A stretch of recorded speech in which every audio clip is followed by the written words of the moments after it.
Imagine sending your 15-year-old daughter to buy birthday treats at the market, only to find her surrounded by 6 grown women, screaming at her for being unchristian.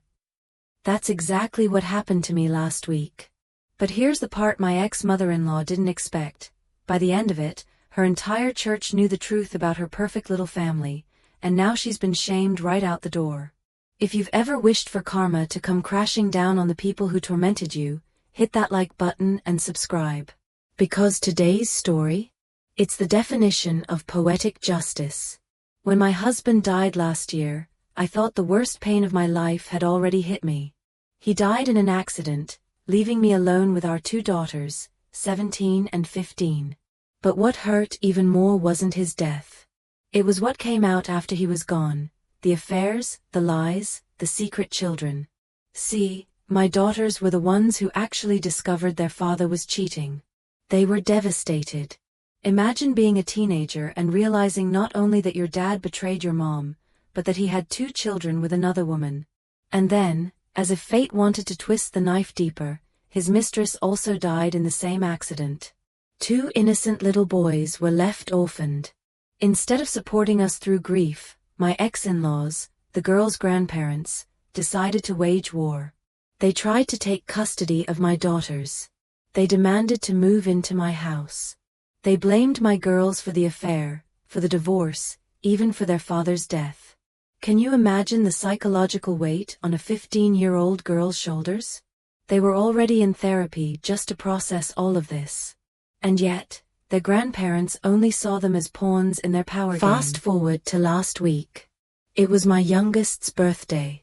We went to our local weekend farmers market, the kind of place with fresh fruit, homemade pies, chocolates, live music. I gave her some money and told her she could pick out whatever she wanted as a mini birthday treat. After an hour, I realized she hadn't come back. Just as I pulled out my phone, I saw her name flash across the screen. She was crying. Mayat sank.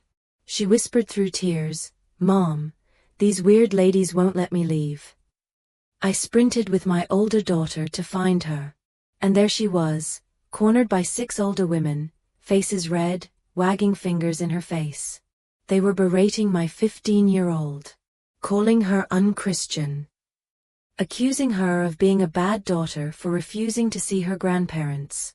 And the worst part? They guilt-tripped her about the poor orphan baby brothers she refused to take care of. My daughter was sobbing, trembling. She's a child, already scarred by betrayal and loss, and here were 6 adults tearing her apart in public. My protective instincts kicked in. I shoved myself between her and those vultures. Enough. I barked. My older daughter grabbed her sister and ran to pay for the sweets and head to the car. But those women didn't stop. They turned on me. "Shame on you for refusing to obey your in-laws," one sneered. "You're failed Christian wife. Another spat. My blood boiled. Failed Christian wife?" The man cheated on me, had 2 kids with another woman, and I'm the failure? Things got so heated that the market manager finally asked all of us to leave. But as I walked back to my car, those 6 women followed me like vultures circling roadkill. I locked my kids in the car, slammed the doors, and drove off. That night, after my girls went to bed, I reached out to a friend inside that church. He apologized profusely and explained what was happening. My ex-mother-in-law had gone nuclear. She posted this sob story on the church's Facebook group, painting herself and her husband as penniless, homeless, abandoned by their cruel daughter-in-law and heartless granddaughters. She claimed they had to fight for custody just to save the kids from me. She claimed I refused to take in the orphan boys because they were boys, and I was bitter I couldn't have more children. And the cherry on top?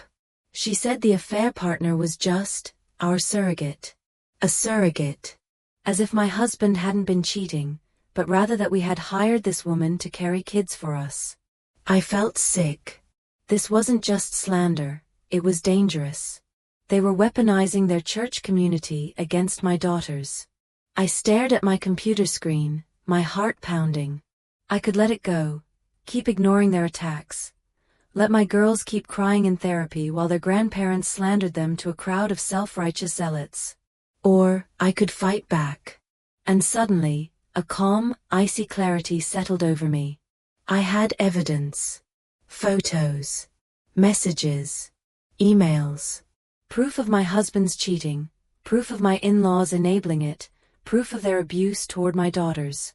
And best of all, that church had one golden rule they never compromised on: cheating was an unforgivable sin. My ex-mother-in-law thought she could rewrite history. But I had the receipts. The next day, I went to a print shop.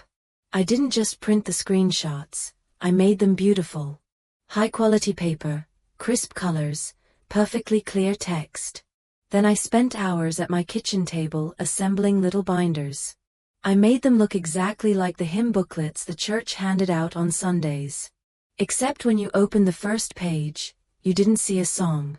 You saw a glossy, full-color photo of my husband making out with his mistress, right in our living room.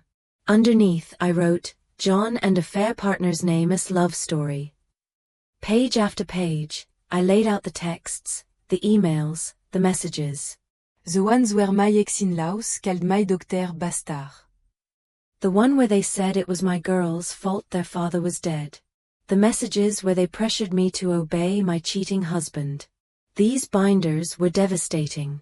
And they looked holy. On Sunday morning, I slipped them onto the back desk of the church where the extra hymn books sat. No one checks them before service. They just get picked up by anyone who needs one. And then, I waited. By Monday, the gossip mill exploded. The Facebook group lit up like wildfire. People were furious. The words being thrown at my husband and his mistress were so brutal that the pastor had to step in just to keep it family-friendly. The congregation turned on my in-laws fast. Not just because of the affair, but because of the way they bullied my daughters. People demanded answers.